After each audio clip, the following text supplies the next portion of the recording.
इस तरह से ब्रज में ऊखल बंधन की लीला हुई। आगे कथा आती है। एक बार की बात है, नंद बाबा और अन्य गोप किसी बड़े यज्ञ की तैयारी में लगे थे। भगवान गाय चरा करके लौटे तो पूछा, बाबा ये क्या कर रहे हो आप? तो नंद बाबा ने बताया कि लाला, वर्षा के देवता इंद्र हैं और इंद्र को प्रसन्न करने के लिए हम यज्ञ कर रहे हैं। तो भगवान कहते हैं, बाबा आपको कैसे पता कि वर्षा के देवता इंद्र हैं? क्या आपने कभी इंद्र को बारिश करते हुए देखा है? नंद बाबा कहते, लाला देखा तो नहीं, पर हमारे पूर्वज कहते थे कि वर्षा के देवता इंद्र हैं, तो हम भी मानते हैं। भगवान कहते हैं, वर्षा के देवता इंद्र नहीं तो कौन? कहा, ये गिरिराज गोवर्धन पर्वत, ये वर्षा के देवता और हमारे ब्रजभूमि के देवता भी यही हैं। नंद बाबा कहते, ये पहाड़? भगवान ने कहा, बाबा पहाड़ मत बोलो, ये हमारे ब्रज के देवता हैं, गिरिराज गोवर्धन। कैसे? कहा, बाबा गोवर्धन पर हजारों वृक्ष लगे हैं और वृक्षों के कारण ही जल वृष्टि होती है। होती है या नहीं? आज का मौसम देखा हमने, हजारों वृक्षों को काट दिया जाता है सिर्फ रास्ते बनाने के लिए। काटते हैं ना। पहले रास्ते के किनारे बड़े बड़े लहलहाते हुए वृक्ष लगाए जाते थे, छायादार, कि मान लो कोई मुसाफिर, कोई यात्री थक गया तो वृक्ष के नीचे बैठ के विश्राम कर ले। आज हाईवे तो बना दिए गए, लेकिन जितने फलदार छायादार वृक्ष थे सब काट दिए गए। और फिर वृक्ष लगाए भी गए तो किसके लगाए गए? हाईवे पे किसके वृक्ष लगे? आम का पेड़ दिखता है, क्या लगा है? कन्हेर। कन्हेर समझते हो ना, वो पीला गुलाबी फूल, वो कोई वृक्ष है? का वृक्ष लगाए हैं, गाय के? कन्हेर के। आम के वृक्ष, सालों सालों बरसों पुराने आम के, नीम के, कैथ के वृक्षों को काट के गाय के वृक्ष लगा दिए, कन्हेर के वृक्ष। हजारों वृक्ष काटे गए रोड बनाने के लिए। विदेशों में एक वृक्ष बचाने के लिए रास्ते मोड़ दिए जाते हैं और हमारे यहाँ रास्ते बनाने के लिए हजारों वृक्ष काट दिए जाते हैं। और वृक्षों की कटाई का ही तो परिणाम है। परिणाम क्या? मौसम में परिवर्तन। 4-4 महीने की हर ऋतुएं होती हैं। 4 महीने की गर्मी, 4 महीने की बारिश, 4 महीने की ठंड। तो ठंड का पता नहीं, 1 महीने की ठंड पड़ती है, 1 महीने की भी नहीं, मुश्किल से 10, 15, 20 दिन बस।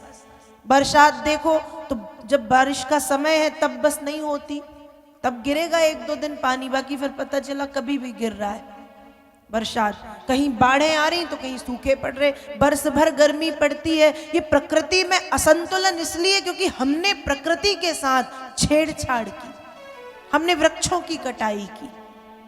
आज गवर्नमेंट भी चिल्ला चिल्ला के कह रही है, वृक्ष लगाओ, वृक्ष लगाओ, वृक्ष लगाओ। एक वृक्ष 100 पुत्रों के बराबर, सही बात है। इसलिए हम सब तो गांव के निवासी हैं। मेरा आप सबसे निवेदन है कि आपका जन्मदिन हो, आपकी वर्षगांठ हो, आपके बालक का जन्मदिन हो, आपको जो करना करो, लेकिन साथ में ये संकल्प लो कि हम एक फलदार वृक्ष भी लगाएंगे। यदि आप 30 वर्ष जीते हो, 50 वर्ष जीते हो, तो सोचो आप अपने जीवन में 50 नहीं, कम से कम 10 वृक्ष लगा के तो मरोगे। और वो 10 वृक्ष पता नहीं कितनी छाया देंगे, कितने फल देंगे, कितना ऑक्सीजन देंगे। देंगे या नहीं देंगे?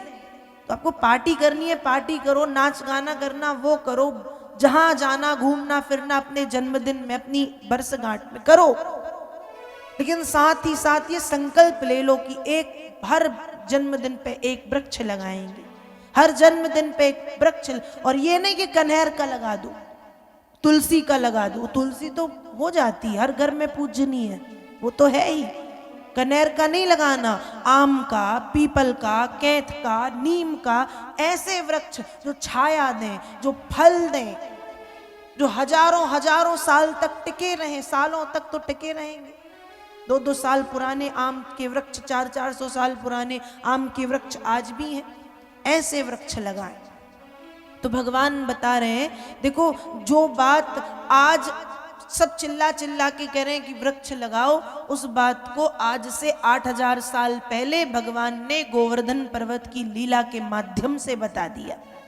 तो श्रीमद् भागवत जो ग्रंथ है वो केवल एक धार्मिक ग्रंथ नहीं है।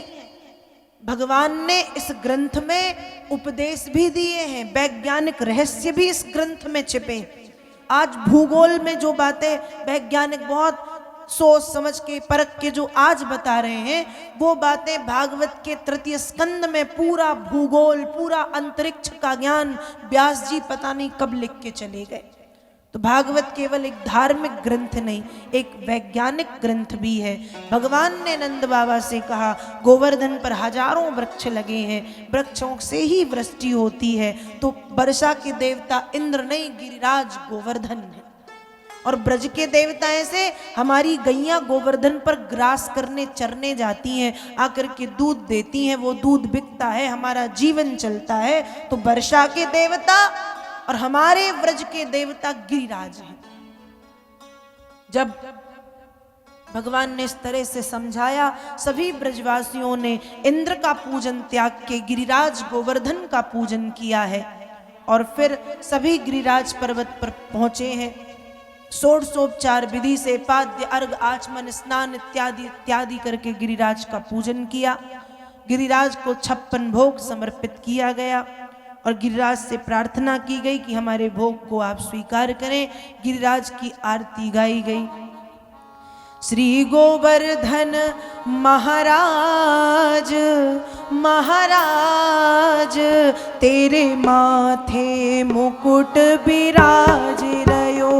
श्री गोवर्धन महाराज महाराज, तेरे माथे मुकुट विराज रयो। तो पे पान चढ़े, तो पे फूल चढ़े, तो पे पान चढ़े, तो पे फूल चढ़े, और चढ़े दूध की धार, हाँ धार, तेरे माथे मुकुट विराज रयो।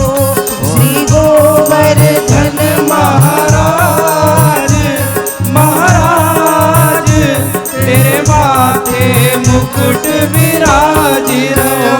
तोरी 7 कोस की परिक्रमा, तोरी 7 कोस की परिक्रमा, तोरी 7 कोस की परिक्रमा, तोरी 7 कोस की परिक्रमा। श्री चक्रेश्वर विश्राम विश्राम, तेरे माथे मुकुट विराज रयो। श्री गोवर्धन महाराज महाराज, तेरे माथे मुकुट विराज रयो। तेरे माथे मुकुट विराज रयो। तेरे माथे मुकुट विराज रहो। तेरे माथे मुकुट विराज रयो। तेरे माथे मुकुट विराज रहो। गिरिराज का षोडशोपचार विधि से पूजन करके पाद्य अर्घ आचमन स्नान इत्यादि करा के सुंदर 56 भोग समर्पित किया गया। त्वदीयं वस्तु गोविंद त्वभ्यमेव समर्पये, ग्रहाण स्वमुखो भूत्वा प्रसीद परमेश्वर। शर्करा खंड्य खाद्यानि दधि घृतानि चो, आहारं भक्ष भोज्यं चो नैवेद्यं प्रतिगृह्यताम्। ओम नाभ्यासीदंतर चगुं सीष्णो द्यौः संवर्ततो, पद्भ्यां भूमृदिशः सोत्रा तथा लोकाल कल्पयन्यो, नैवेद्यं समर्पयामि। समर्पित किया गया और भगवान ने उस 56 भोग को स्वीकार भी कर लिया। अब जब सब पूजन पाठ करके अपने अपने घर आए, इंद्र को यह बात पता चली कि ब्रजवासियों ने मेरा पूजन छोड़ के गिरिराज का पूजन किया है, तो प्रलय के समान संसार को डुबा देने वाले बादलों को आज्ञा दी कि वर्षा करके ब्रज को डुबा दिया जाए। हाथी के सूंड के समान भयंकर मोटी मोटी धाराएं गिरने लगी, बादल गरजने लगे, बिजली चमकने लगी, हवाएं चलने लगी। इंद्र स्वयं ऐरावत पर बैठ करके अपने वज्र से प्रहार करने लगे। तब सभी ब्रजवासी भगवान की शरण में आए कि हे कन्हैया, तुमने ही कहा था अब इंद्र के प्रकोप से तुम ही हमें बचाओ। भगवान ने कहा मैं नहीं बचाऊंगा। सब कहते हैं ये है ही ऐसा, ये फंसाता है हर बार। तब कहा रे मैं ये कह रहा हूं मैं नहीं बचाऊंगा, जिनकी पूजन की है वही बचाएंगे। मतलब कहा चलो मेरे साथ। और गिरिराज धरण प्रभु तुम्हारी शरण, गिरिराज धरण प्रभु तुम्हारी शरण, गिरिराज धरण प्रभु तुम्हारी शरण, गिरिराज धरण प्रभु तुम्हारी शरण, गिरिराज धरण प्रभु तुम्हारी शरण, गिरिराज धरण प्रभु तुम्हारी शरण, प्रभु तुम्हारी शरण, बल्लभ तुम्हारी शरण, प्रभु तुम्हारी शरण, बल्लभ तुम्हारी शरण, गिरिराज धरण बल्लभ तुम्हारी शरण, गिरिराज धरण प्रभु तुम्हारी शरण, बल्लभ तुम्हारी शरण, गिरिराज धरण बल्लभ तुम्हारी शरण, गिरिराज धरण। सभी पहुंच गए गिरिराज की शरण में, गिरिराज को प्रणाम किया। प्रणाम करके दाहिने हाथ की सबसे छोटी उंगली कनिष्ठिका पर भगवान ने गिरिराज गोवर्धन उठाया। सभी कहने लगे जय हो, कन्हैया ने गिरिराज उठाया। पर भगवान क्या कहते हैं, मैंने नहीं उठाया। कछु माखन को बल बढ़ो, कछु गोपिन करे सहाय, श्री राधा जू की कृपा से मैंने गिरिवर लियो उठा। भगवान कहते मैंने नहीं उठाया, कुछ सहायता जो माखन चुरा चुरा के खाया उसने की, कुछ सहायता मेरी गोपी ग्वाल वालों ने की, और अपनी आराधिका श्री राधा की कृपा से गिरिवर लियो उठाय, मैंने ये गिरिराज धारण कर लिया। 7 दिनों तक उस 7 कोस लंबे चौड़े 21 किलोमीटर है गिरिराज की परिक्रमा। 7 कोस लंबे चौड़े गोवर्धन को धारण किए रहे, और जब धारण किए रहे तो वर्षा करते करते बादलों का जल समाप्त हुआ। वज्र फेंकते फेंकते इंद्र के हाथ भी थक गए। तब इंद्र आदि देवता पृथ्वी पर आए। सभी ब्रजवासी अपने अपने घर चले गए हैं। यहाँ गोवर्धन प्रभु ने जहाँ का तहाँ रख दिया। इंद्र आदि देवताओं ने आके भगवान से क्षमा मांगी। आकाश गंगा के जल, कामधेनु गौ के दूध से प्रभु का अभिषेक, प्रदक्षिणा इत्यादि करके इंद्र ने गोविंद और गोपाल कह करके भगवान की स्तुति की, और इंद्र आदि देवताओं ने भी प्रस्थान किया। गिरिराज धारण करके भगवान ने इंद्र के अभिमान को भी चूर किया, और गिरिराज पर्वत की महिमा का भी तीनों लोकों में विस्तार कर दिया। ध्यान रखिएगा, द्वापर युग की 3 तत्व जो आज भी वृंदावन में मौजूद हैं ज्यों के त्यों। इसलिए जब कभी भी वृंदावन जाने का समय मिले इन तीनों के दर्शन जरूर करिएगा। सभी चले गए हैं, सबका जीर्णोद्धार हुआ है, लेकिन गिरिराज गोवर्धन वही है जो द्वापर में थे। गोवर्धन पर्वत, यमुना मैया वही है जो द्वापर में थी, और ब्रज की रज।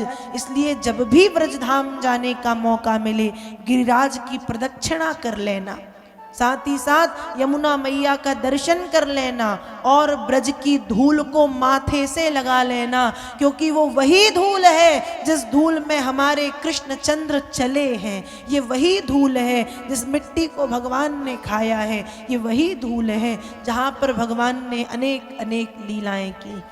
तो द्वापर युग के 3 सत्य जो आज भी वृंदावन में देखने को मिलते हैं, गिरिराज गोवर्धन पर्वत, यमुना महारानी और वृंदावन की धूल। तो भगवान ने गिरिराज की महिमा का विस्तार किया है। बोलिए गिरिराज धरण की जय।